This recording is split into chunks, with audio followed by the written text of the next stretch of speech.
श्री कृष्ण चैतन्य प्रभु नित्यानंद श्री अद्वैत गदाधर श्रीवासादि श्री गौरभक्तवृंद। हरे कृष्ण कृष्ण कृष्ण हरे हरे, हरे राम राम राम हरे हरे। सर्वप्रथम मेरे गुरुपाद पद्म नित्य लीला प्रविष्ट ओम विष्णुपाद अष्टोत्तर सदस्य श्रीमद् भक्ति वेदांत श्रील वामन गोस्वामी महाराज एवं नित्य लीला प्रविष्ट ओम विष्णुपाद अष्टोत्तर श्रीमद् भक्ति वेदांत श्रील नारायण गोस्वामी महाराज की अभय चरण कमलों में अनंत कोटि साष्टांग दंडवत ज्ञापन करता हूँ। तत्पश्चात नित्य लीला प्रविष्ट ओम विष्णुपाद अष्टोत्तर सदस्य श्रीमद् भक्ति वेदांत स्वामी महाराज एवं मंचस्थ विराजमान प्रपूज्य चरण श्रीपाद माधव महाराज, नरसिंह महाराज, ऋषिकेश महाराज एवं परमहंस महाराज एवं उपस्थित समस्त वैष्णववृंद, श्रीलता मातृवृंद, गौरगत सज्जन वृंद, हरि कथा पिपासु श्रोतृवृंद, सभियों के चरण कमलों में मेरा यथायथ दंडवत प्रणाम स्वीकार हो। आज श्रीमद् भागवत की तृतीय दिवस की कथा हम लोग प्रारंभ कर रहे हैं। जिस कथा की प्रारंभ में आप लोग ही श्रवण किया, हमारे नरसिंह महाराज जी भरत महाराज के चरित्र कथा श्रवण कराया। बहुत सुंदर कथा भी है। वास्तव में इस साधक किस प्रकार गुरु के चरण में संपूर्ण रूप से आत्मसमर्पण करने पर उनके हृदय में समस्त तत्व आदि प्रकट हो जाता है। रघुगुणी तत्व न जाति न चेजा निर्पाप न गृहद्वा न छंदसा नैव जलाग्नि सूर्य बिना महतो पदरजो विषिकम। सब कुछ कर ली, लेकिन जब तक महत्व की चरण रज हमारे हृदय में प्रसिद्ध नहीं हो, तब तक वास्तव रूप में वह परम तत्व हम अनुभव नहीं कर सकते। इस शास्त्र इसी के श्लोक की यह तात्पर्य है। वेद वेदांत उपनिषद बुद्धि आदि के द्वारा नहीं कुछ कर लिया, किंतु जब तक महत्व के चरण रज यानी उनकी कृपा हम प्राप्त नहीं करें, तब तक हम भगवत तत्व और उसकी अनुभूति नहीं कर सकते हैं। इसी संदर्भ में वर्णन करते हुए श्री सुखदेव गोस्वामी महाराज परीक्षित महाराज की और एक कथा सुनाया। इस संसार में जीव कर्म मार्ग में भ्रमण करते रहते हैं। अच्छी आदि कर्म के द्वारा उच्च लोक के प्राप्त कर लेते हैं, स्वर्ग आदि लोक में चले जाते हैं, फिर स्वर्गलोक आदि से फिर पुनः ही मर्तधाम में आ जाते हैं।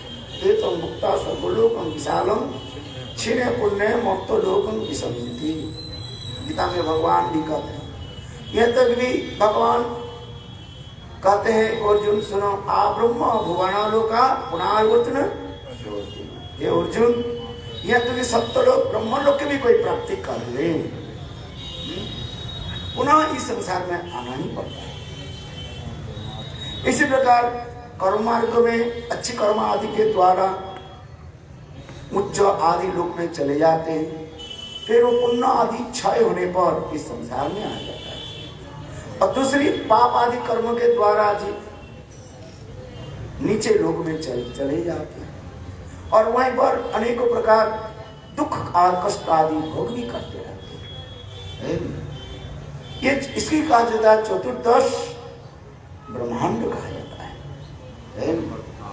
ऊपर में 7 लोक और नीचे 7 लोक बताया गया है। भूलोक, भूगोलोक, स्वर्गलोक, महलोक, जनलोक, तपलोक और सप्तलोक, ये 7 ऊपर भी कहा गया है।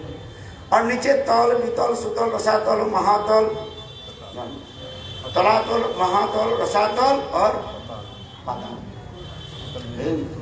इसी प्रकार नीचे 7 लोग और ऊपर 7 लोग। इसी प्रकार कहा जाता है चतुर्दश ब्रह्मांड। इसी में संसार के जीव भोगते रहते हैं।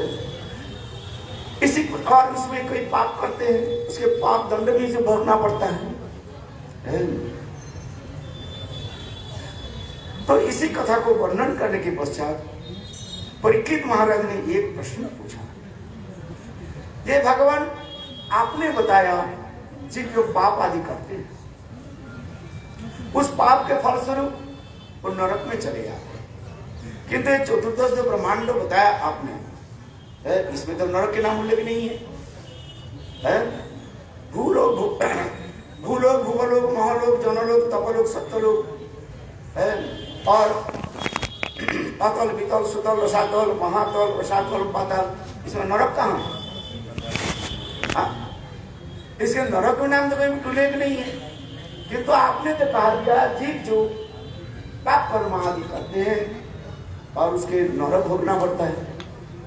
उस संदर्भ में श्री सुखदेव गोस्वामी पाद कहने लगे, हे राजन, अंतराल एव जगता गत्वास्तु दिशि दक्षिणम सामधस्तथा ध्वे रूप परिपृष्टाश्च जलाद्दशाम अग्निष्टा तदा देव पितृगण दिशि स्मत्व पुत्राणां परमेण समाधिनाशत्वा एताभिष अशासना निवसति।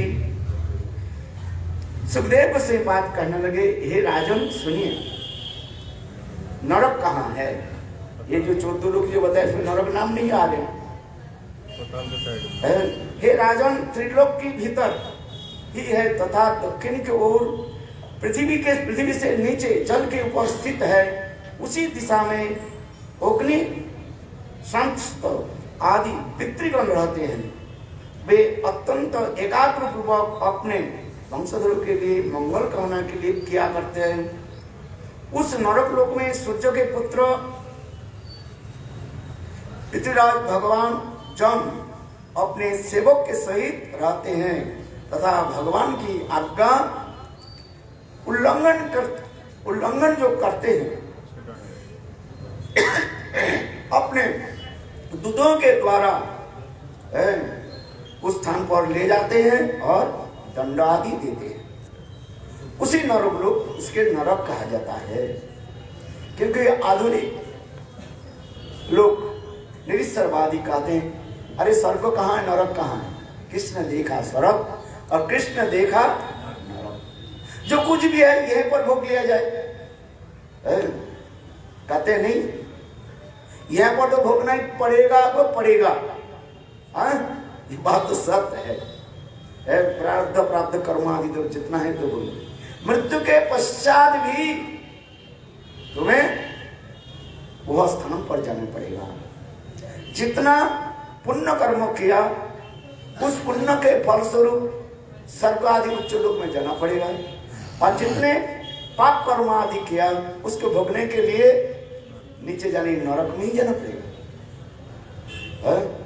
ये प्लस माइनस नहीं हो जाएगा। समझ में जे मैंने 10 जो पुण्य कर्म किया और मानो 7 पाप कर्म किया तो 3 पुण्य कर्म आप भोग ले। ऐसे नहीं, वो जितना किया 10 किया तो 10 ही आपको जो है सर्वलोक में उच्च लोक में भोगना पड़ेगा, और जितने पाप कर्म किया उसके दोनों की भोगना पड़ेगा। ये प्लस माइनस नहीं हो जाएगा। इसको समझ बहुत लोग कहते हैं भाई हम प्लस माइनस को दान पुण्य कर देते हैं, हो जाता है। कुछ प्रायश्चित भी कर लेते हैं। कुछ भी करो भोगना ही पड़ेगा। कहाँ जाओगे? पाप और पुण्य दोनों ही भोगना पड़ेगा। और वहीं पर तो फिर दूसरी कहते हैं निरीश्वरवादी कहते हैं भाई जब मैं मर जाता हूं हमारे शरीर को तो जला देते हैं, आत्मा किसने देखा और कहां नरक में जाएंगे? कहते नहीं, शास्त्र में कहता है आप शरीर को तो जला देते हैं और उसके पश्चात तुम्हें एक शरीर मिलता है, उसके कहा जाता है क्या? आत्ममय शरीर, भोगमय शरीर मिलता है। क्या शरीर? भोगमय युक्त शरीर मिलता है। पाप और पुण्य भोगने के लिए ऐसे एक शरीर दिया जाता है। उसी शरीर को जम महाराज के लोग जमदूत आपको ले जाता है, इसमें भागवत में वर्णन होते जा रहे हैं। जैसे जैसे जीव पाप करते हैं उस पाप के अनुसार दंड देने के लिए जम के दूतों ने क्या करते हैं, गले में रस्सी बांध करके तपे हुए लोहे के ऊपर जहां पर कांटे आदि लगा हुआ है तब तक लोहे के ऊपर और चाबुक मारते हुए आपको घिसकते हुए ले जाते हैं और उसमें बहुत कष्ट होता है। ये शरीर तो जला दिया किंतु उसे जातनामय शरीर व भोगमय शरीर मिलता है, उसे भोग करना पड़ता है। जैसे जैसे कहते हैं कितने पुराण के अनुसार अनेकों नरक के वर्णन है। श्रीमद् भागवत में 21 प्रकार नरक के वर्णन करने के पश्चात फिर पुनः 7 प्रकार नरक भी वर्णन किया गया है। 28 प्रकार नरक के वर्णन है और इसके पश्चात वर्णन करने के पश्चात सुखदेव गोस्वामी बात करने लगे, महाराज परीक्षित मैं तो केवल मुख्य जो है 21 अथवा 28 प्रकार के जो है नरक वर्णन कर दिया, किंतु इससे अलावा भी अनंत प्रकार के नरक है। कहीं कहीं शास्त्र में कहा गया 84 प्रकार के नरक कुंड कहा गया देवन्न पुराण में। किंतु देखो जैसे से पापी होता है लघु और गरिष्ठ पाप के अनुसार जब महाराज के दूत जो है उन्हें प्रस्थान में ले जाते हैं और अंत में जब महाराज उनके विचार आदि उनके उस नरक में उसको डाल देते हैं। अनेक प्रकार के नरक है। जो झूठ बोलता है उसको जिहा को काट दिया जाता है और काटने के बाद उसके शरीर के खलते हुए तेल में जो है पकौड़ा बनाते हैं। समझ में आता है? जैसे हम लोग यहाँ पर कोटू आटा के पकौड़ा बनाते हैं ना, ठीक उसी प्रकार इतने खलते हुए तेल में उसको डालते, वो मरता नहीं, हैया हैया दयर मयर मयर सारे शरीर कष्ट होता है। अनेक प्रकार के कोशीपत्र तमिश्र अनेक प्रकार से नरक की बंधन। कुंभीपाक नरक, रौरव नामक नरक। रौरव नामक नरक क्या है? छोटे छोटे कीड़ा जैसे वज्र कीड़ा होते हैं उसमें उसको डाल देते हैं और ये इतने डंका मारता है एक साथ में सैकड़ों विषधर सांप की जाला जैसे होती है, उसी प्रकार उसे कष्ट होता है। हयरे दयर मयरे करते रहते हैं। अनेक प्रकार के जो है खून पीप आदि में उसको डाल देते हैं। सिर के नीचे करके पैर के ऊपर करके तेल के कढ़ाई में ऐसे डाल देते हैं और जम के दूत उसको इतने पिटाई करते हैं, क्या वर्णन करें। इस पंचम स्कंध में नरक की अनेक प्रकार वर्णन किया है और जीव उस समय रोते रहते हैं, क्या करें। इसी प्रकार हजारों साल तक उस नरक कुंड में नित्य ही भोग करते रहते हैं। जैसे परस्त्रीगामी क्या करते हैं, दूसरे स्त्रियों के प्रति बुरी नजर रखने वाले उसको क्या करते हैं, बोले दोनों जो है एक पुरुष और एक स्त्री के लोहे बनाते हैं, लोहे के पुतले बनाते हैं। समझ में आ रहे? एक लोहे के जो है स्त्री बनाया और एक लोहे के जो है पुरुष बनाया और उसके ऊपर के जो आग के में दे दे तपा देते हैं, बिल्कुल लाल लाल हो जाता है और फिर जाओ तुम इसको जो है आलिंगन करो, बोलो वृंदावन बिहारी लाल। है इतने कठोर कष्ट देते हैं, अनेक प्रकार किसी प्रकार वह पर दंड देते हैं, कुछ भी करे। जैसे निरीश्वरवाद के ऋणम कृत्वा घृतम पिबेत जावत जीवेत तावत सुखे भस्मीभूतो देहस्य कुतः पुनरागतः। अरे कृष्ण ने देखा नरक, कृष्ण ने देखा सरक। ऋणम कृत्वा घृतम पिबेत, यदि पैसा नहीं है किसी से ऋण ले लो, देने की कोई जरूरत नहीं है? और अच्छी तरह से खाओ पियो, मत करो। ऋणम कृत्वा घृतम पिबेत जावत वे तावत सुखे। अरे मरने के बाद किसने नरक देगा कि स्वर्ग देगा? बेकार की बात है सब। ये सब तो ब्राह्मण के पेट भरने के लिए ये शास्त्र में लिख दिया है, ऐसे नहीं। किंतु वास्तव है नरक और स्वर्ग एक काना कड़ी कहीं से तुम इधर उधर किया, उसको तुमके जवाब देना पड़ेगा और उसकी भोग करना पड़ेगा। देखो एक कथा सुना देता हूं। एक सेठ जी था, बहुत उदार थे। कोई भी व्यक्ति उसके पास जाते थे पैसा लेने के लिए, ऋण करने के लिए, पैसा उधार लेने के लिए। सेठ जी उदार थी। सेठ जी पहले कहते थे कि भाई एक बात बोलो, तुमको मैं जो पैसा दे रहा हूं, तुम ये पैसा इस जन्म में वापिस करोगे कि अगले जन्म में? इस जन्म में यदि वापिस करो, इस कलम में लिख दो जो इस जन्म में मैं वापिस कर दूंगा। किसी प्रकार से काम करके तुम्हारी पैसा मैं वापिस कर दूंगा। और जिसके देना नहीं है वो कहते हैं भाई अगले जन्म में। दुष्ट व्यक्ति ने बोला अगले जन्म किसने देखा, बेकार की बात है, वो कलम भर देते थे।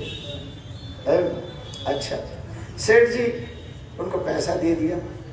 एक दिन एक चोर आ गया, दुष्ट। वो बोले अरे ये तो अच्छी बात है, अगले जन्म किसने देखा? वो बोले सेठ जी मुझे 5,000 रुपया दो। सेठ जी बोले अच्छा ठीक है, ये दोनों जो कलम है इसमें भरो। कौन सा जन्म में दोगे? बोले अगले जन्म में दे देंगे। अच्छा लिख दिया, ले जाओ 5,000 रुपये ले जाओ।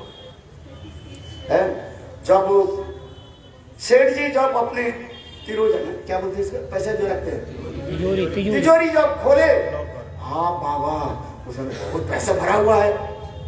चोर के तो आंख इतने बड़े बड़े हो गया, विचार करने के लगे आज रात को आगरे साहब मैं लूट करके ले जाऊंगा।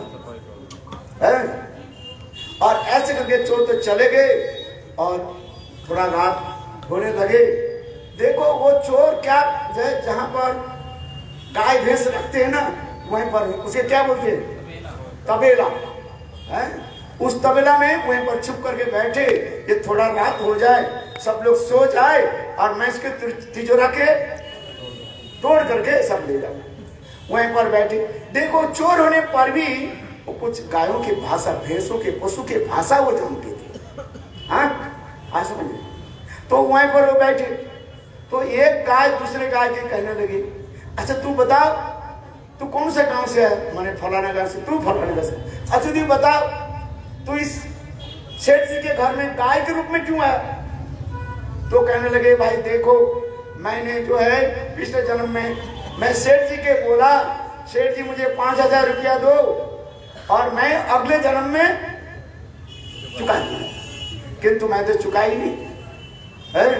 इसलिए मैं देखो गाय होकर के, पशु होकर के सेठ जी के घर में आ गया और मैं दूध दे रहा हूँ, पशु जन्म मुझे मिला। बोलो वृंदावन बिहारी लाल की जय। जय जय श्री राधे। हाँ भाई विश्वास करो और न करो, किंतु ये सत्य घटना है, देना ही पड़ेगा। एक पैसा किसी से इधर उधार कर दिया तो तुम्हें भोगना ही पड़ेगा, इसके छोड़ने वाला कोई नहीं है। तो आइए कथा में नरक की कथा वर्णन तो जब करने लगे, सुखदेव गोस्वामी पाद अनेकों नरक की कथा वर्णन करने लगे और उस कथा को सुन करके परीक्षित महाराज के हृदय द्रवीभूत हो गया। और परीक्षित महाराज नरक की कथा और जीवों के इस प्रकार कष्ट दुख आदि को सुन करके रोते रोते परीक्षित महाराज एक प्रश्न पूछा, हे भगवान, हे गुरुदेव त्रिकालज्ञ ऋषि, क्या ऐसे पापियों के उद्धार की कोई पथ नहीं है? क्योंकि जब जीव एक कर्म मार्ग में रहे वो तो पाप और पुण्य करते ही रहेगा, करेगा नहीं करेगा? पुण्य के बाद सतलोक में जाते, फिर इस संसार में आते, फिर इस संसार में पाप अथवा पुण्य करते हैं अथवा पाप करते नरक में चले जाते हैं, नरक में फिर आ जाते हैं पाप भोग के बाद। तो इसी के कहते कर्म मार्ग चक्र कहते, कर्म चक्र कहा जाता है। क्या मतलब से कहा जाता है? कर्म चक्र। ऐसे घूमता रहता है, ऊंचे नीच, जैसे दो रेल में हम लोग बैठते हैं ना, ऊंचे नीच होते रहते हैं, उसी तरह कर्म मार्ग है। इससे कहीं उद्धार के उपाय नहीं है, संसार के लिए तो इसी प्रकार करते ही रहेगा। हे भगवान, आप कृपा करके बताइए ये जीवित जीव के जो है इस कर्म मार्ग से मुक्ति के कोई उपाय में बताइए जिससे हमें संतुष्टि हो। इस कथा को सुन करके परीक्षित महाराज कहने लगे, हे राजन, एक सुखदेव से बात करने लगे, हे राजन, मैं तुमको सच बताता हूं, इस कर्म मार्ग से छुटकारा पाने के लिए उपाय है? वो उपाय के बारे में सुनो, ध्यान से सुनो। ये कर्म मार्ग में जो लोग रहते हैं, अच्छी कर्म आदि करते हैं, जैसे मैंने कहा अकस्मात कोई ऐसे पाप कर्म कर दिया, इसकी इच्छा नहीं था, अनजान में हो गया, अनजान में अनेक पाप कर्म हो जाता है। जैसे मैं एक बताता हूँ, आप गाड़ी चला रहे हैं, अकस्मात एक गाय जो है आपके गाड़ी के पास आ गई, आप गाड़ी को उसको गाय को आप मार दिए, धक्का लगा दी, गाय मर गई। गो हत्या करने के लिए आपको ये नहीं था, अकस्मात वो गाय आ गई, कहाँ? रास्ता मार्ग में है? और गाय के ऊपर आपने गाड़ी चढ़ा दी, गाय मर गई। तो इसके लिए क्या करें? जो लोग गाय काटते हैं उसकी तो दूसरी बात है, वो तो जान बुझ करके गाय को काट रहे हैं, गो हत्या आदि कर रहे हैं। मुसलमान लोग जो है गो हत्या करते हैं, पर अल्लाह के नाम ले, फिर अल्लाह बिस्मिल्लाह, और गाय और बकरी को जो है चाकू चलाते हैं, उनके बेटा के चलाओ अल्लाह बिस्मिल्लाह करके। हाँ, एक मूर्ख जो है, क्या नाम है आजकल जो भाषण देते रहते हैं, जाकिर नाइक, उसके बोलो उनके माँ के पिताजी के जो अल्लाह बिस्मिल्लाह करके काटो ना। किसने तुम्हारे अधिकार दिया प्राण की हत्या करने के लिए? तुम जिसके जन्म नहीं दे सकते हो, उसके मार नहीं सकते हैं। हमारे शास्त्र में भी ऐसे बड़े बड़े ऋषि लोग, तब तक ऋषि लोग बूढ़े बूढ़े गाय के भी जब आहुति देते थे, किंतु उससे क्या करते, पुनः उसको जीवित करते, जीवात बना देते थे। ऐसे भागवत में भी है। यदि तुम्हारे ऐसी शक्ति है तो करो, दिखाओ। किंतु कलियुग में इसलिए तो माना ही कर दिया है। कलियुग में 5 चीज माना है। अश्वमेधम कबालम सन्नासम परपैतृकम देवरेण सुतोत्पत्ति कलु पंच विवर्ज्य। कलियुग में 5 चीज के निषेध कर, गो हत्या ये सब आदि निषेध कर। ये शास्त्र के विचार आपको मानना ही पड़ेगा। कलियुग में आप जीवित नहीं कर सकते, तो गो हत्या क्यों करते? तो आइए कथा में ये पापों की कैसे वो व्यक्ति कैसे पाप से मुक्ति हो। तो पापों की मुक्ति के लिए कहते हैं ये कर्म चक्र। जैसे मैंने कहा, जब आप अकस्मात एक गाय को मार दिया तो उसके लिए शास्त्र में एक विधान दिया गया जिसको कहा जाए प्रायश्चित। उस प्रायश्चित का विधान क्या है? ना तुम चंद्रायन पर धारण करो, गोदान आदि करो, गोदान करो, गोवर्धन में गिरिधारी गौड़े मठ में गौशाला है, और इधर हमारे क्या ना दुर्वासा ऋषि गौशाला है। गाय के लिए दान करो ना, गाय के लिए चारा खाने के लिए दान करो, अधिक गाय दान करो मत। क्या करो? गाय के चारा खाने के लिए दान करो। नहीं, गाय तो 50,000 देकर खरीद दिया, और गाय जो 10 साल कैसे खाएगी? पंखा दे दिया, और पंखा के बिजली बिल कहां से आएगा? एक पंखा तो लगता है कितना, नहीं सब समझे। एक पंखा मानो 1,500 रुपया 2,000 रुपया तो एक दिन लगा दिया, और हमारे बिल कितना आएगा महीने में भाई? वो कौन भरेगा?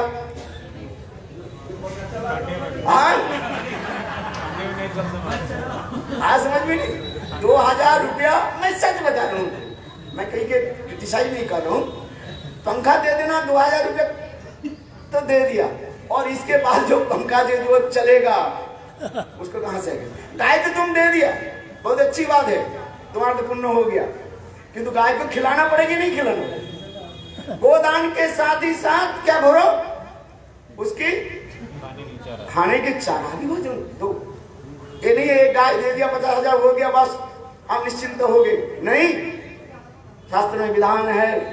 इसलिए लोग क्या कहते हैं, बहुत लोग गाय रखते हैं फिर बेच देते हैं और क्या कहते हैं छोड़ देते हैं, वो पुण्य वो पाप तुम्हें भोगना पड़ता है। हाँ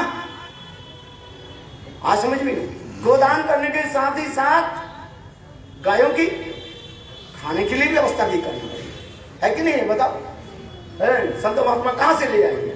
भजन करेगा ना, वो दीक्षा करके गाय पालते रहेगा। हम गाय पालने के थोड़ी आए, हम तो आए भजन करने के लिए। गाय तुम दे बहुत अच्छा है, गाय के खाने की भी व्यवस्था करो। हम तो सेवा करेंगे, देखो सेवा करने के लिए हम सेवा करेंगे, गाय को हम सेवा करेंगे, किंतु गाय के खाने की व्यवस्था को देना। तो प्रायश्चित तो इसी प्रकार कहा गया, जैसे गो गाय को गो होता है, अनेक वर्षीय चंद्रायण व्रत रखना पड़ता है, गाय के बाद ही गोग्रास भोजन करना पड़ता है, आसन बहुत विधान शास्त्र में दिया है, सहज नहीं है, ये समस्त विधान शास्त्र में दिया है। इसी पर तो यही तो कर्म मार्ग है। फिर हमें क्या हो गया, फिर वही गोदान करके भी हमें निज नहीं जाना पड़ता है। ये कथा को बोलते कोई गोदान नहीं करेगा सर। हाँ, इसके लिए तो श्रीमद् भागवत में निक महाराज की कथा सुनाया, गोदान तो किया, किंतु गोदान के फलस्वरूप आगे पता ही हम गिरगिट बनना पड़ा उसको। हाँ देखो अस्पष्ट शब्द है, किंतु इसी कथा को निरसन करते हुए कहने लगे ऐसे कोई उपाय बताइए महाराज जिससे समस्त प्रकार की पाप से निवृत्त हो जाए, मोक्ष संपूर्ण रूप से हमें प्राप्ति हो।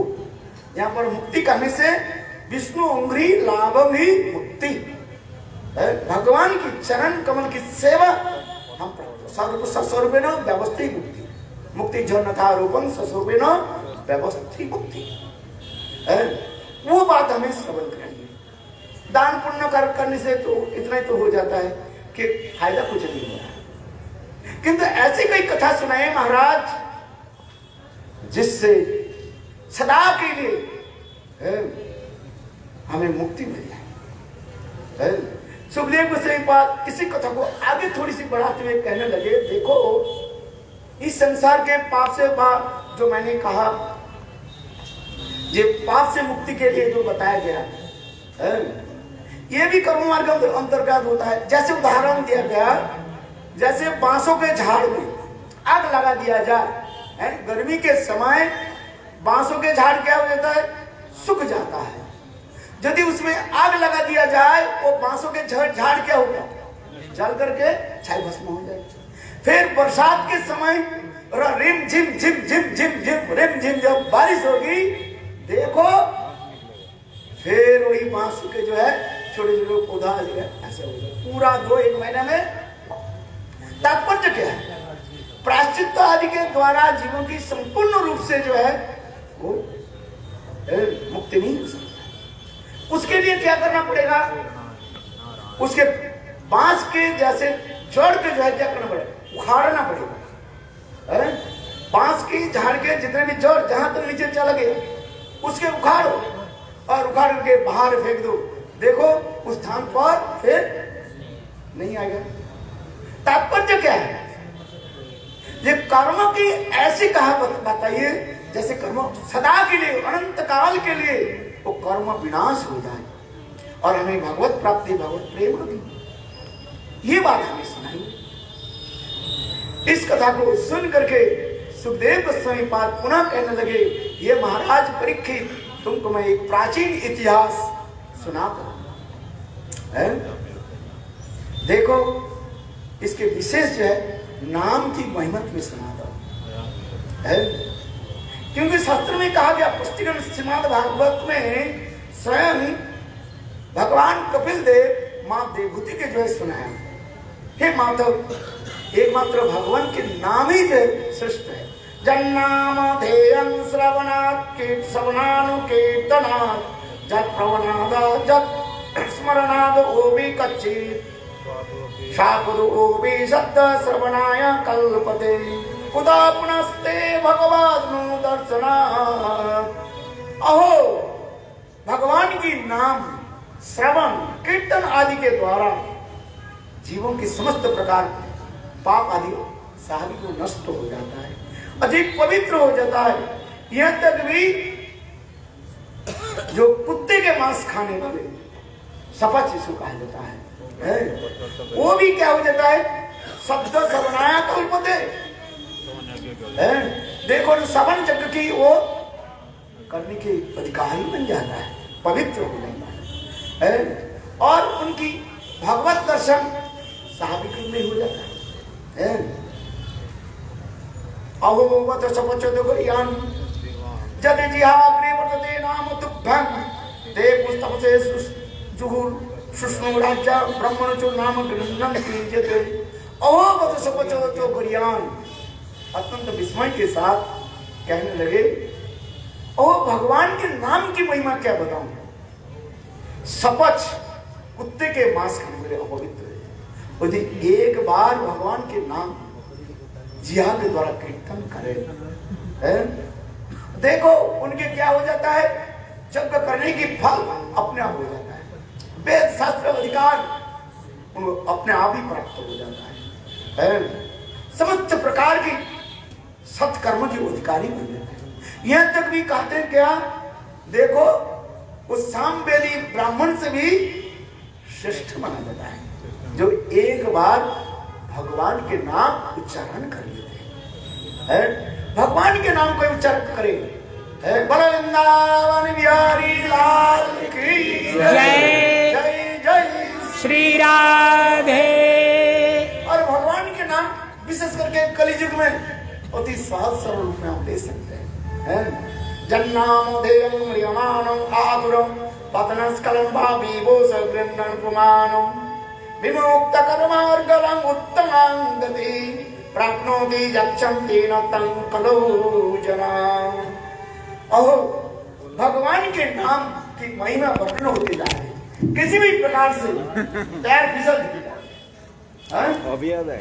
आप प्रभु के नाम लेकर के पुकारने लगे, देखो आपके सारे पाप नष्ट हो जाता है, समस्त कर्म की बंधन अपने आप दूर हो जाता है।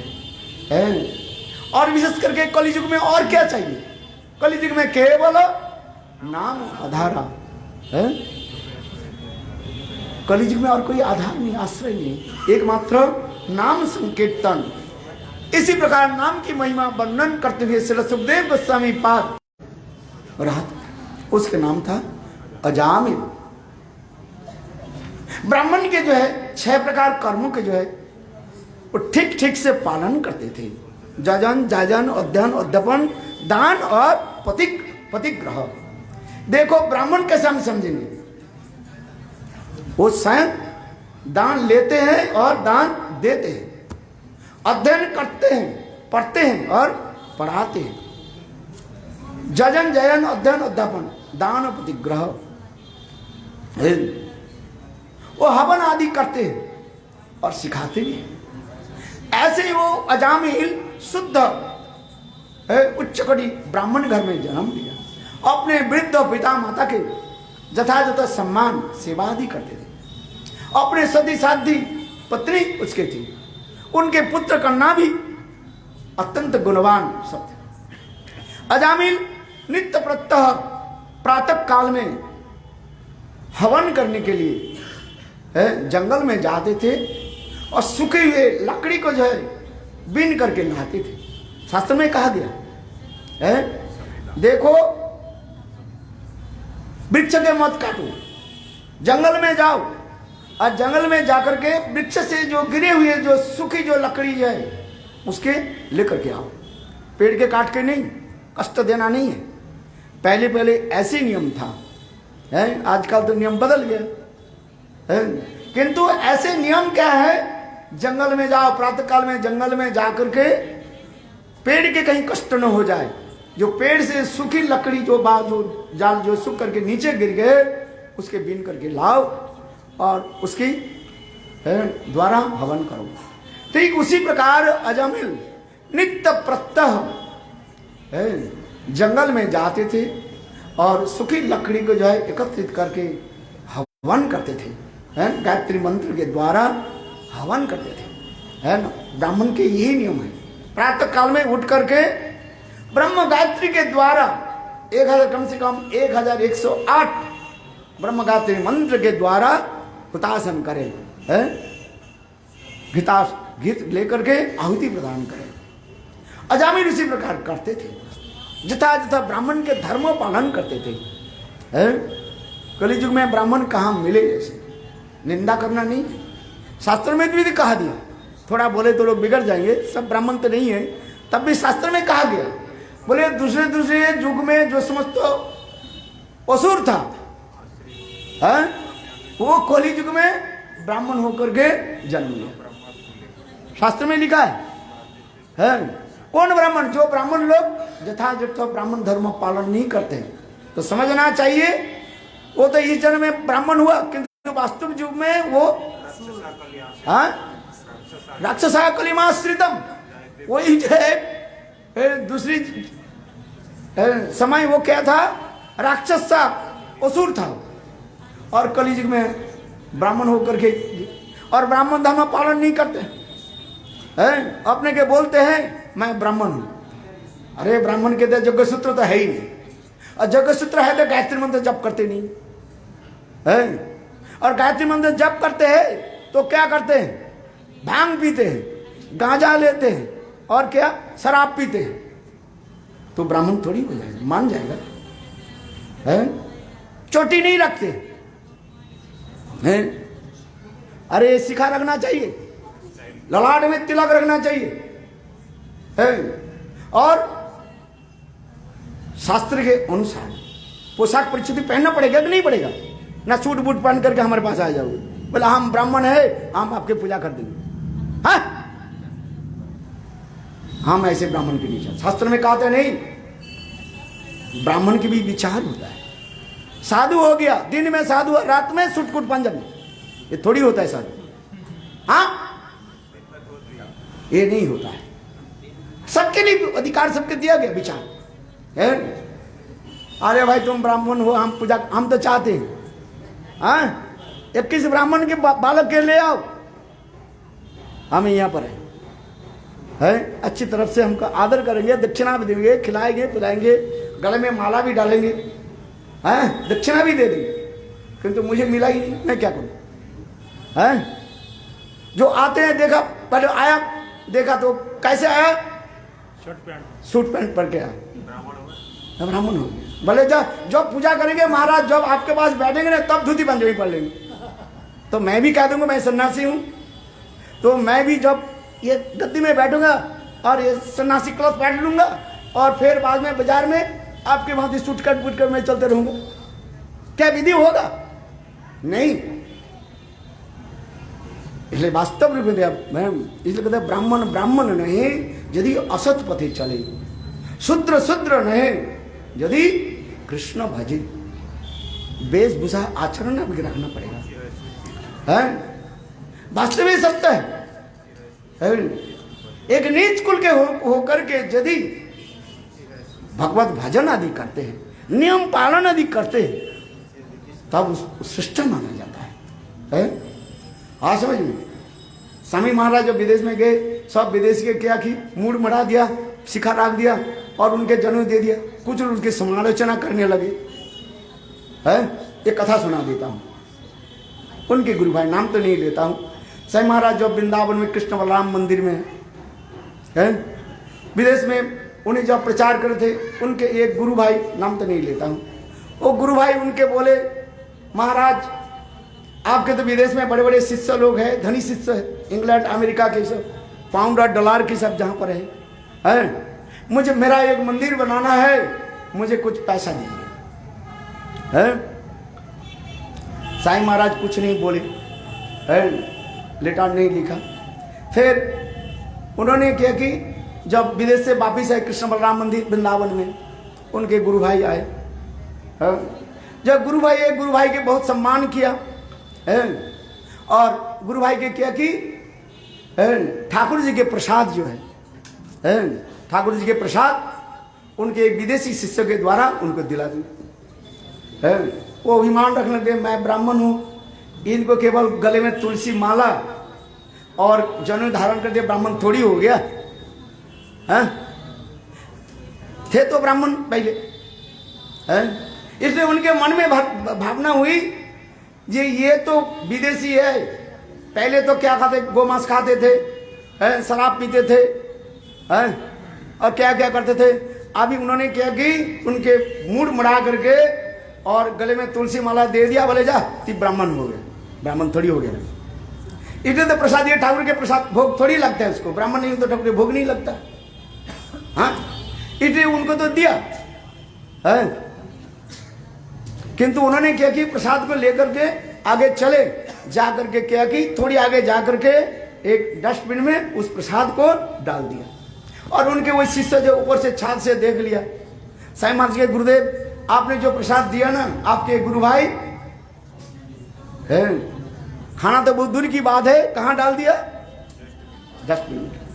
साईं महाराज कुछ नहीं बोले। फिर उनके गुरु भाई, वही गुरु भाई फिर उनके चिट्ठी लिखा, जब महाराज मुझे कुछ दान पैसा कुछ दीजिए, मेरा मंदिर बन रहा है। साईं महाराज बोले देखो ये पैसा आप हजम नहीं कर सकते हैं, ये तो शराब पीने वाले के लोगों के पैसा है, गोमांस खाने के लिए पैसा है, आप तो ब्राह्मण हो। चिट्ठी में स्पष्ट लिखा उनको, आपको नहीं दे सकते मैं। हमारे शिष्य जो है ये सब तपतित है, आप इस पैसा क्यों मांग रहे हैं? तो पैसा में तो उसको तो जाएगा आपका। उनको स्पष्ट लिख दिया। अच्छा, उन्होंने कुछ नहीं बोले।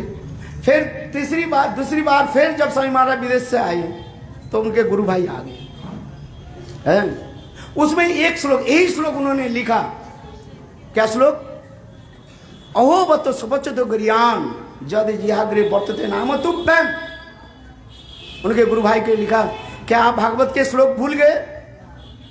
जे कोई एक व्यक्ति जिस सपच चंडाल माने कुत्ते के मांस खाने वाले जी व्यक्ति यदि भगवान के नाम ग्रहण करे, सदाचार पालन करके भगवत नाम करे, तो सांबदिक ब्राह्मण से श्रेष्ठ है।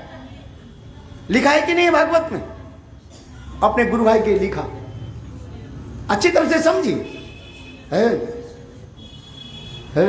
पिछले जन्म में इस जन्म में कोई दुष्कर्म किया, क्या सारे पाप नष्ट हो जाता है जो गुरु के चरण आश्रय कर जो नाम ग्रहण करते हैं। समझ में आ रही है?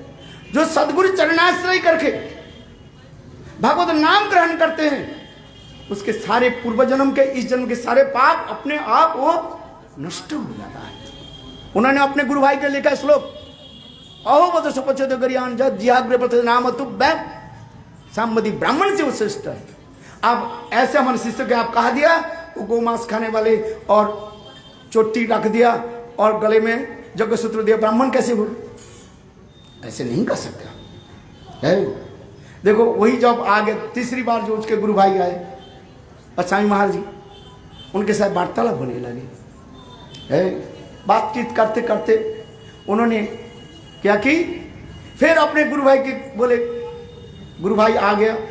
गुरु भाई आकर के वो चिट्ठी जो लिखा था, श्लोक जो लिखा था, वो श्लोक पढ़ करके रोने लगे। महाराज आपके चरण में अपराध है। वास्तव में समझ गया प्रभुपाद के विचार, आपके विचार जो है वास्तव सत्य है, एक है। मैं अपने ब्राह्मण कुल में जन्म लेने के नाते थोड़ा हमारे हृदय में अहंकार था, किंतु आपने मेरे दिव्य आंख दे दिया। प्रभुपाद की जो विचारधारा को आपने वास्तव रूप में मेरे हृदय में स्थापित कर दिया है। और रोने लगे प्रभुपाद मन साईं महाराज की चरण पकड़ करके, गुरुदेव है, गुरु भाई मैं अपराध है। बोले ठीक है, एक काम करो, वही जो है पुजारी, विदेशी पुजारी जो है ना, विदेशी में तो मेरा अपराध हो, तथापि जो है, चलो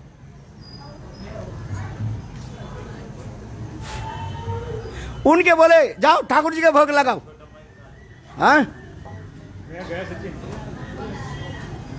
उनके बोले अपने शिष्य के बोले, वही विदेशी शिष्य के बोले जाओ ठाकुर जी के भोग लगा करके मिठाई लेकर के आओ, और बोले हमारे पास प्रसाद पाओ।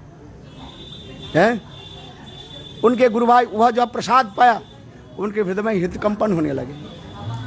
हैं, वो कहने लगे आज मैं वास्तव में समझ गया, जो लोग भगवान के नाम करते हैं, वो नीच हो ऊंचे हो, ऐसी बात नहीं। जो भगवान के नाम करते हैं वो श्रेष्ठ है। और कहने उस समय उन्होंने कहा, ये महाराज मेरी समझ में आ गया, ये वास्तव जो है नाम की महिमा, जो एक नाम करते हैं, अरे शुद्ध नाम तो बहुत दूर की बात है, नामाभास हो जाए बस, वो कम नहीं है। अजामिल इसी कथा प्रसंग में आएंगे, अभी बताएंगे। अजामिल अपने बेटा के नाम रख दिया नारायण, पुत्रवोचारी तो नाम गृहंत। अजामिल अपने बेटा के नाम रख करके, नारायण नाम रख करके पुकारा, और देखो वो वैकुंठ की प्राप्ति कर लिया। नामाभास अजामिल पाइलो वैकुंठ, नामाभास के द्वारा, और शुद्ध नाम होने से कहते भगवत प्रेम उत्पन्न हो जाता है। वास्तविक सत्य है, किंतु ये सत्य है, घटना सत्य है। कई बार मैंने जो है एक कथा जो है, मैं जो मूला प्रकृति दीदी जो है ये सुनाया था मुझे, वो तो शरीर छोड़ कर चली गई, मूला प्रकृति दीदी, हाँ, ये मुझे सुनाया। पहले मेरे प्रभुपाद की कथा उन्हें सुनाया, ये महाराज सुनिए, किसी ने किसी के जो है ये विदेशी है, ये देशी है, ये ब्राह्मण है, क्षत्रिय है, ऐसे नहीं। जो सदगुरु के चरणाश्रय करके नाम ग्रहण करते हैं वो कोई साधारण नहीं है। और एक ब्राह्मण होकर के सदाचार पालन नहीं करते, शराब पीते हैं, तो उसको ब्राह्मण थोड़ी कर उसके दान पुण्य करके तुम्हारे काम क्या होगा? तो आइए कथा में, जिस कथा प्रसंग हम चलते जा रहे हैं, सुखदेव गोस्वामी पाद कहने लगे, हे महाराज परीक्षित सुनिए, प्राचीन काल में जो अजामिल की कथा मैंने आपको बताया, नित्य प्रत्यह अजामिल ब्राह्मण उचित धर्म पालन करने के लिए यज्ञ आदि करता था। और एक दिन यज्ञ की समिधा लकड़ी आदि संग्रह करने के लिए जंगल में गए, और उस जंगल में एक शूद्र शूद्रानी के जो है नग्न अवस्था में देख लिया। हैं, कैसे देखा? वो शूद्र शूद्रानी के नग्न अवस्था में देख लिया, उनके चित्त कैसे क्या हो गया? दूषित हो गया। और आकर के तो किसी प्रकार से यज्ञ आदि किया, किंतु उनके मन वहीं पर चले गए। इतने मन दूषित हो गया, वो घर में रहे नहीं, अपने वृद्ध माता पिता को सेवा छोड़ दिया, सती साधी पत्नी को छोड़ दिया, छोटे छोटे नन्हे मुन्ने बालक भी छोड़ दिया। जाकर वो क्या की, जंगल में जाकर के वही शूद्रानी वेश्या के साथ रहने लगे। देखो असत्संग में क्या हो जाता है, धीरे धीरे सारे बुद्धि भ्रष्ट हो जाता है। असत्संग में बुद्धि कैसे हो गया? भ्रष्ट हो गया। जैसे जब संगति पुंसा, पुरुष जैसे जैसे लोगों की संग आदि करते हैं, उसकी बुद्धि भी उसी प्रकार होती है। उस शूद्रानी के साथ संग आदि रहने के पर क्या हो गया? वो ब्राह्मण धर्म के बिल्कुल छोड़ दिया, गायत्री मंत्र जप करना, यज्ञ सूत्र रखना, सब छोड़ दिया। छोटी फोटी तो पहले ही काट दिया, गले के माला भी पहले ही उतार दिया, और दुष्कर्म आदि करने लगे, चोरी करने लगे, यहां तक भी चोरी करने लगे, पशु हत्या आदि करने लगे, ब्राह्मण आदि जहां जहां पर जो डकैती करने लगे, चोरी करने, दुष्कर्म आदि करने लगे। और ऐसे करते करते वो अजामिल, वो दासी पुत्र, मैंने दासी के गर्भ में, यानी वो वेश्या के गर्भ में 10 पुत्र के जन्म दे दिया। 9 पुत्र का तो जन्म हो गया, 10वां पुत्र जन्म हुआ, वो 10वां पुत्र के नाम क्या रखा? नारायण। इस संदर्भ में भागवत में तो वर्णन नहीं हो गया, किंतु कई कई पुराण में है। हम जिस कथा जो है हमारे पूज्यपाद जनार्दन गोसाई महाराज के श्रवण कर, जहाँ पर बैठे यहाँ पर बैठ कर वो पुराण की कथा सुनाते थे, है उसी उनकी मुखारविंद जैसे मैं श्रवण किया आप लोगों को बताता हूँ। वो अजामिल क्या की है, वो बेस्सा के गर्भ में जब 10वां पुत्र के प्रसव जन्म दिया, उस दिन अजामिल कहीं बाहर चले गए थे चोरी डकैती करने के लिए, और उसी रात में उनके पत्नी एक सुंदर बालक के जन्म दिया। और भगवत इच्छा से संत महात्मा यानी लोमस ऋषि अजामिल के झोपड़ी के पास आकर के विश्राम करने लगे। संत महात्मा क्या है, जहां पर सूर्यास्त रात हो जाता है वहीं पर विश्राम कर लेते थे।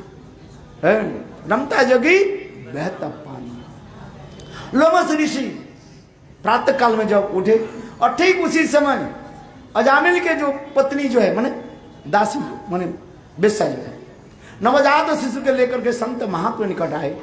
कहे महाराज मेरे बालक के कुछ संस्कार कर दीजिए, क्योंकि साधारण रूप में स्त्रियों के हृदय थोड़ा सा कोमल होता है ना, धर्मपरायण होता है, कोमल भी होता है, होती है। वो कहने लगे महाराज मेरे बालक के नाम रख दीजिए, नाम संस्कार कर दीजिए। कि 10 प्रकार संस्कार शास्त्र में बताया गया, जिस मनुष्य के 10 प्रकार संस्कार नहीं होता है, मृत्यु के पश्चात जमदूत जो है वहां के लेकर के 10 प्रकार दंड आदि देते हैं। देवी दुर्गा के हाथ कितने हाथ देती है? 10 हाथ होते हैं, और 10 हाथ में 10 प्रकार के अस्त्र रखते हैं। ऐसे पुराण में वर्णन है 10 महाविद्या है ना, उदाहरण 10 महाविद्या कॉलोनी।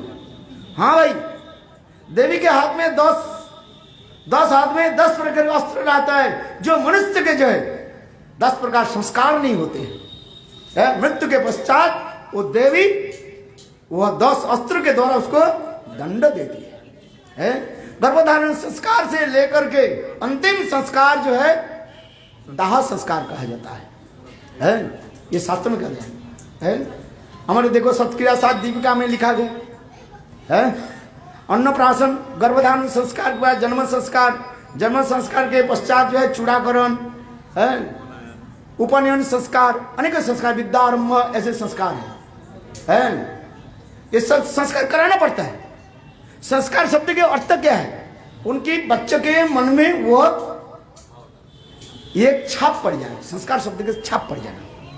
शुद्ध मंत्र आदि के द्वारा, ब्राह्मण के द्वारा मंत्र आदि जब स्वस्ति वाचन आदि करने से नाम के द्वारा उसको क्या होता है? संस्कार पड़ता है।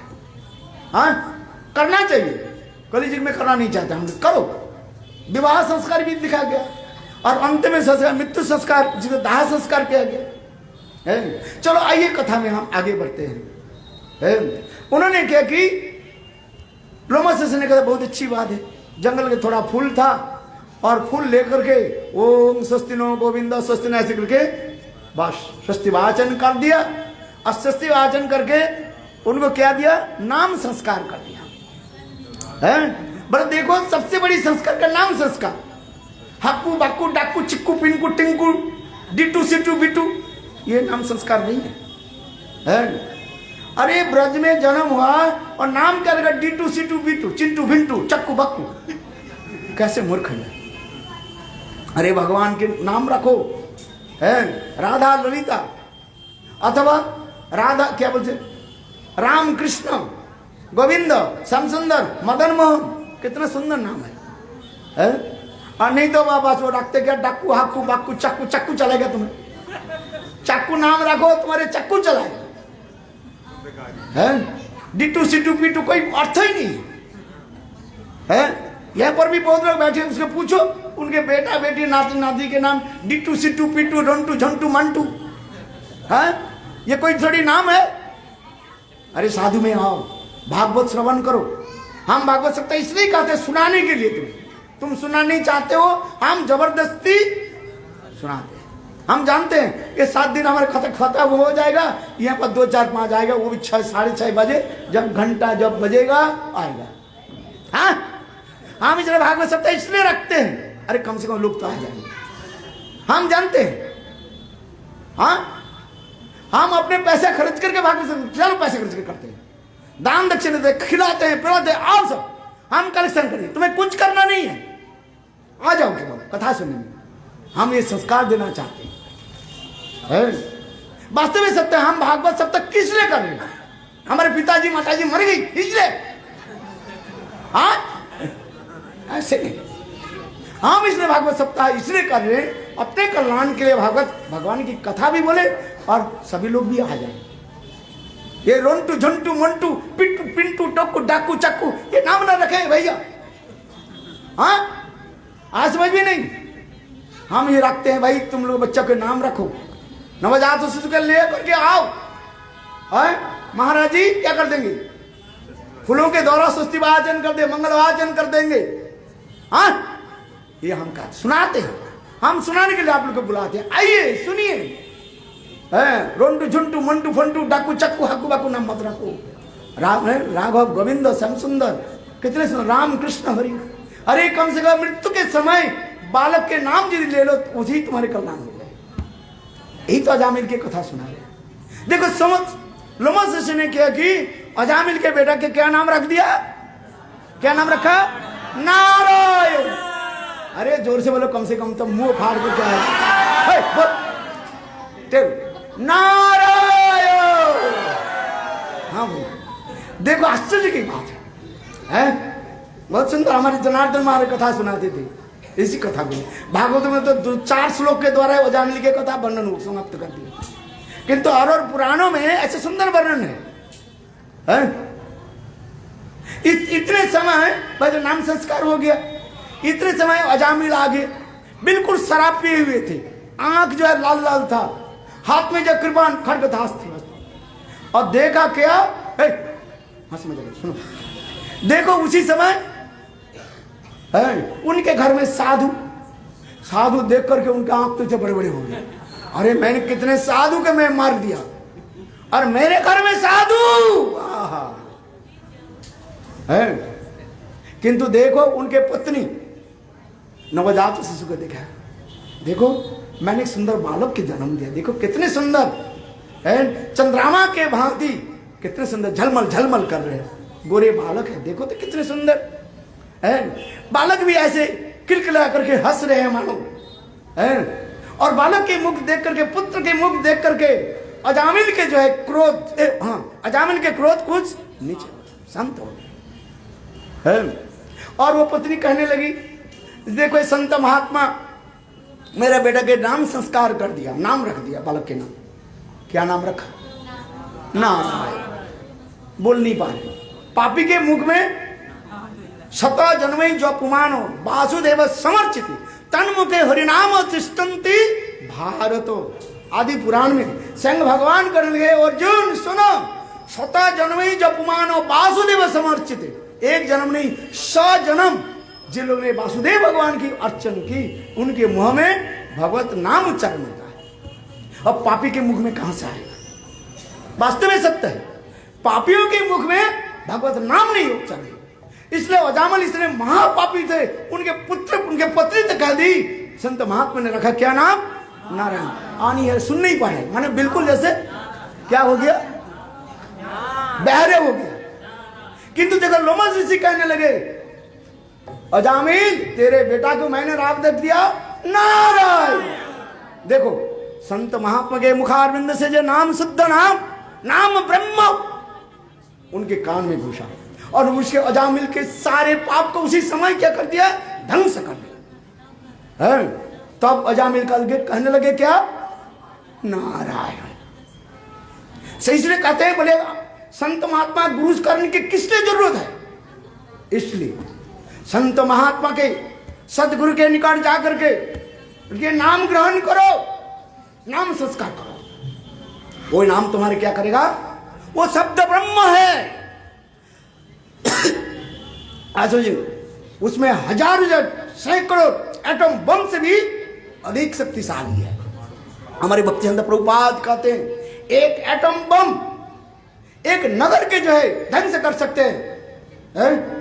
किंतु देखो भगवान के नाम, नाम ब्रह्म और अनंत करोड़ जीवन की पाप को क्या करते हैं, ध्वंस कर देता है।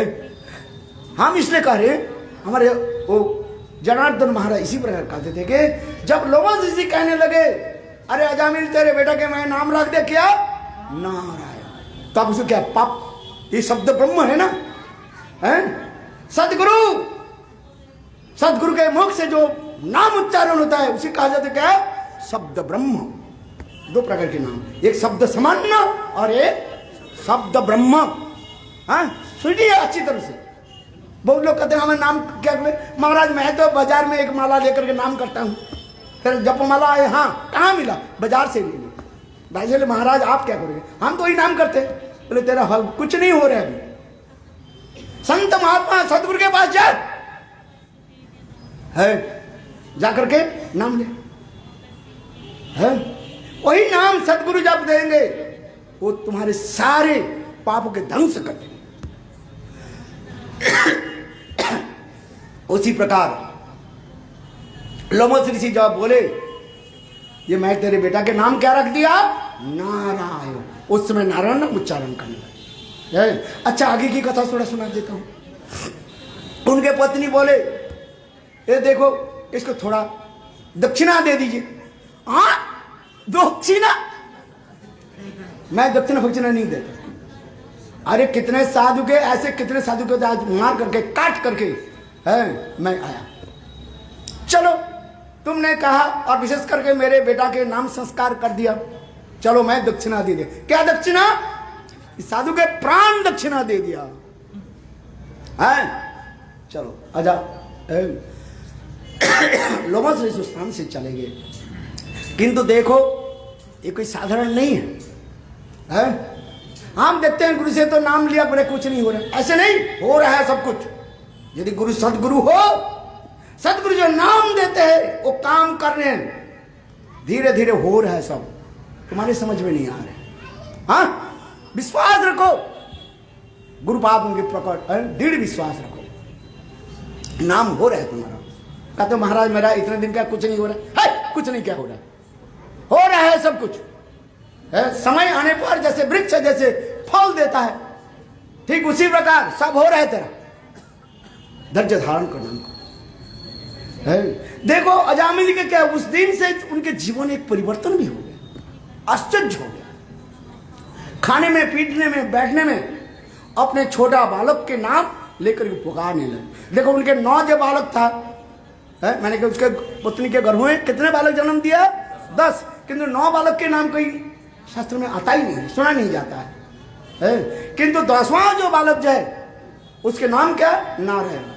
और वो 10वां बालक के प्रति स्नेह प्रीति होने के नाते खाने में, बैठने में, उठने में, शयन में, भोजन में नारायण इधर आ जाओ, नारायण पानी ले आओ, नारायण ये करो, आम करो, नारायण नारायण नारायण। हमारे आचार्य बात कहते हैं ये पहले अजामिल जो पहले अपने बालक के नाम लेकर जो उच्चारण किया, क्या नाम लिया, नारायण, उससे उनके सारे पाप नष्ट हो गया है, सब विध्वंस हो गया। और बाकी जो नाम ले रहे थे औपचारिक रूप में उसे क्या है, सुकृति बढ़ते जा रहे हैं, वो साधन होते जा रहे हैं, वास्तव रूप में उनके सब कुछ हो ही गया। इसको समझो अच्छी तरफ से। सदगुरु जब आपको हरिनाम देते हैं, जब माला दे, ऐसे लाकड़ी बोले कहते हैं महाराज आपने मुझे तुलसी माला दिया कि नीम की माला दिया। अरे नीम की माला तुलसी माला नहीं है, क्या दिया, हरिनाम दिया है। गुरु आपको क्या देते, तुलसी माला दिया, माला देने के लिए आए हैं, बेचने के लिए है। गुरुदेव कहते हैं मैंने तुमको हरिनाम दिया। हाँ गुरु के काम नहीं है। शिष्य 100 रुपया नोट दे दिया और गुरुदेव एक बड़ा दी, माला बेचने के लिए थोड़ी आए। हाँ हम तो कहते बेच, पैसा देने की जरूरत, ऐसे ले जा तू, हरिनाम कर। हाँ दक्षिणा देने की जरूरत नहीं, तू दक्षिणा बाद में दे देना, अपने को दे देना, अभी तो दोगे नहीं, कोई बात नहीं। हाँ ले जा, फ्री में ले जा। वास्तव सत्य का है, विदेश में जाते हैं, लो जपो माला ले जाओ, लो भाई हरिनाम करो, अब करो तो कम से कम दवाई तो लो, है?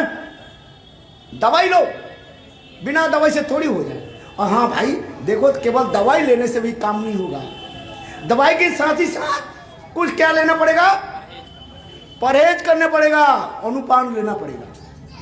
बुखार हो गया और कफ जम गया है, सिराप लेकर के आए हैं, किंतु आपको उसको जो है अनुपान ठीक से नहीं लिया, काम नहीं करेगा, है? हो सकता है और आगे ना बढ़ जाए, है? समझे? इसलिए नाम करने के साथ ही साथ नाम अपराध के भी ध्यान रखना पड़ेगा। पहले शुरू में तो नहीं करते हैं, कोई भी बात नहीं है, हम तो कहते हैं अच्छा ठीक है 10 प्रकार के नाम अपराध है, विचार करो, अच्छा 10 प्रकार सब तो कम से कम पहला 3 तो कम करके पालन करो, हैं?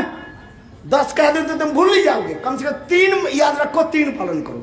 शतांग निंदा, किस संत महात्मा निंदा मत करो, शिव आदि देवता के साथ कृष्ण नाम के साथ बराबर मत समझो, और तीसरी जो है गुरु अवज्ञा, है?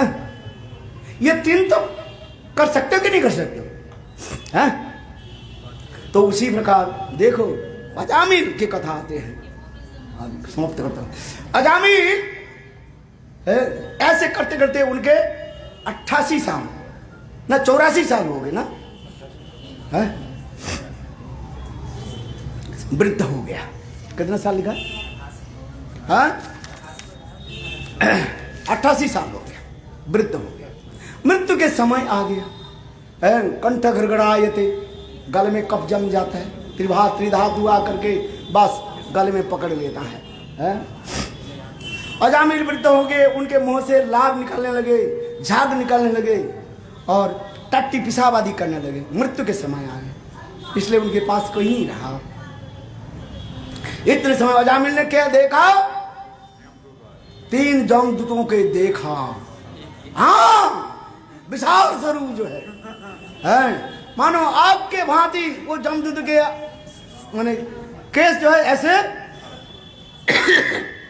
लेलिहान था, हाथ में दंड था, और होई होई होई होई होई होई रई रई करके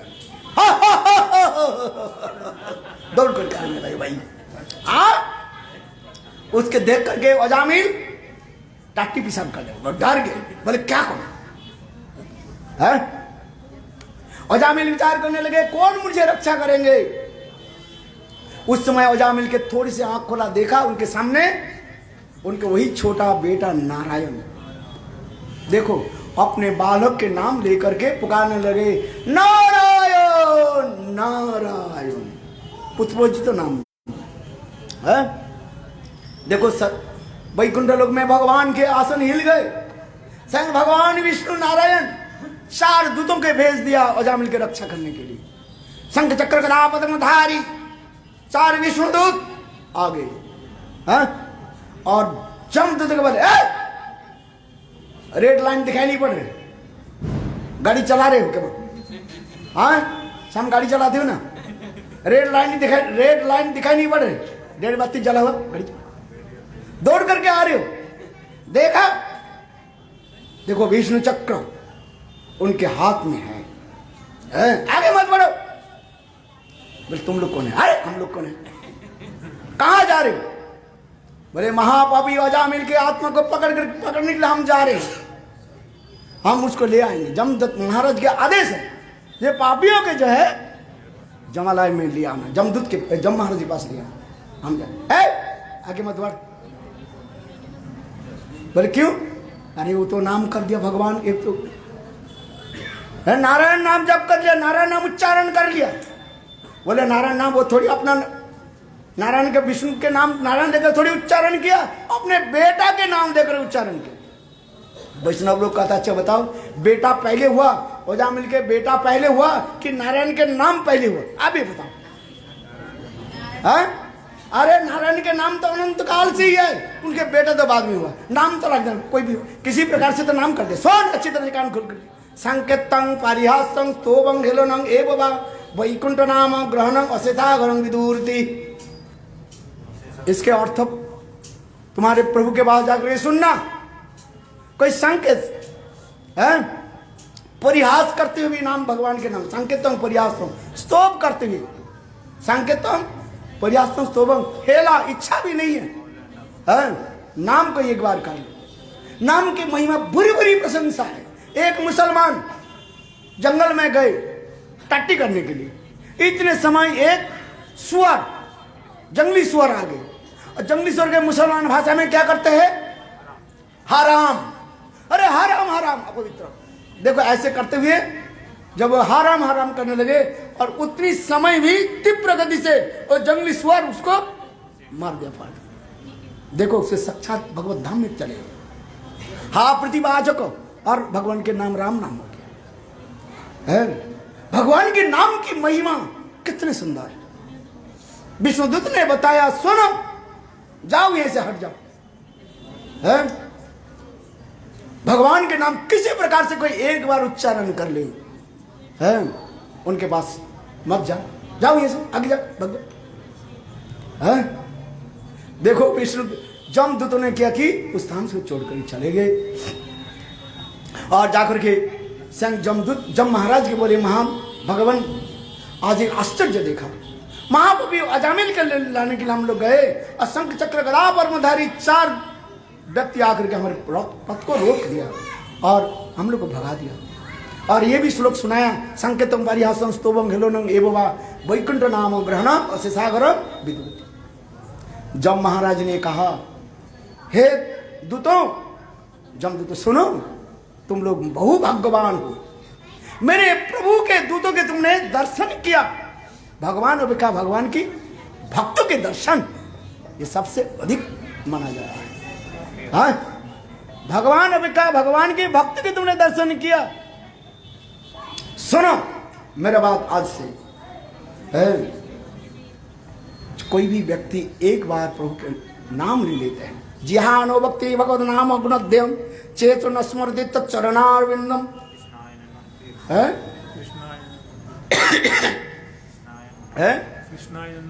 नमति सीरद एकादपि तान आनंदम असतो अकृतो विष्णु कृत्वान। जो एक बार भगवान के नाम नहीं लेते हैं, जिनके सिर एक बार प्रभु के चरण में जाकर के झुकता नहीं है, जो विष्णु कृत्वान माने एकादशी पालन नहीं करते हैं, इसको अच्छी तरह से समझना चाहिए। हर रोज जब जब एकादशी के पालन करें, कल अम्बरीश महाराज की कथा होगी, हाँ, दुर्वासा अम्बरीश की कथा, उसमें तो एकादशी के महत्व, पारण के महत्व,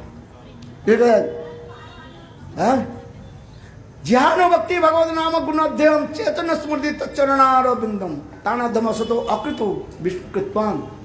उन लोग के लेकर के आओ, और जो कोई एक बार भगवान के नाम कर लेते हैं, उनके दूर से, उनके पास मत जाओ, दूर से उसके प्रणाम कर दो। ये जम महाराज के आदेश है।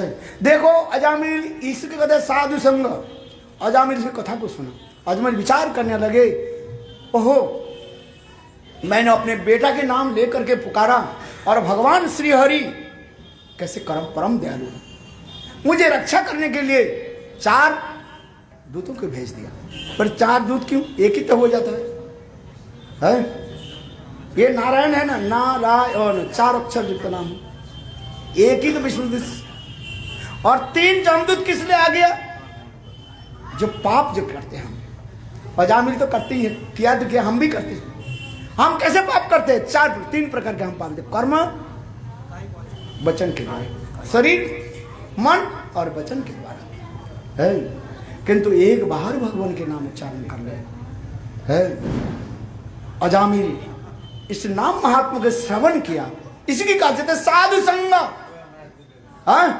अजामिल तो कुछ नहीं बोले, ये विष्णुदूत और जमदूत के साथ जो वार्तालाप हुई, हाँ? अब उसके जो अजामिल सुन रहे हैं, वही साधु संग है, साधु संग की महिमा है। देखो अजामिल के प्राण तो आ गया पुनः, और अजामिल विष्णुदूत जमदूत जब अंतर्ध्यान हो गए, अजामिल सब कुछ छोड़ करके हरिद्वार में गए, है? गंगा के तट पर हरिद्वार में जाकर के सुंदर सच्चा निर्मल गंगा जल पान किया।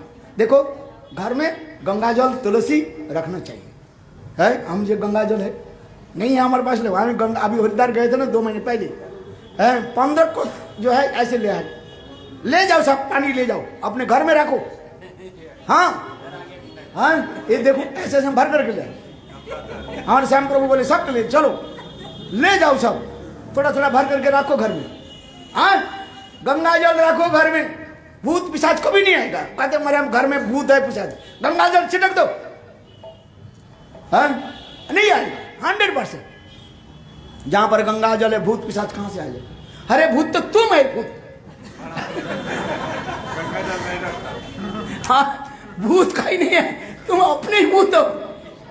अपने उद्धार के लिए ये गंगा जल पाठ करो, तू पहले उद्धार हो। देखो अजामिल वह पर हरिद्वार में जाकर के वही नारायण नाम जप करने लगे हैं, और फिर चित्त शुद्धि हो गई।